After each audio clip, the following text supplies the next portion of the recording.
siis peab Kylian Mbappé saapaid täitma, kui siit Real Madridil trahvilöök, Federico Valverde tuleb sammud sisse ja me teame, sellel mehel jalas on korralik kuul. Ja Valverde! Ja tulebki! Milline loom siit välja lasti hetkel Federico Valverdet!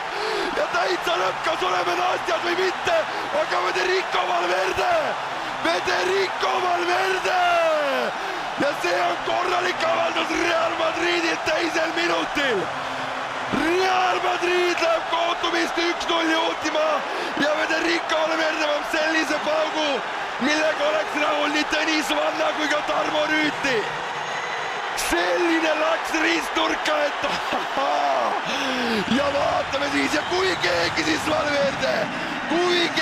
siis Federico Valverde, El Capitan paneb palli risti ära. Real Madrid 1, Atletico 0.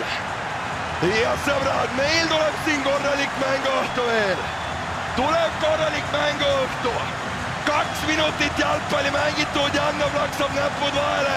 Aga Valverde kuul on selline, et kilometraas oli kõrgem kui Lamborghinil või Bugatil hetkel.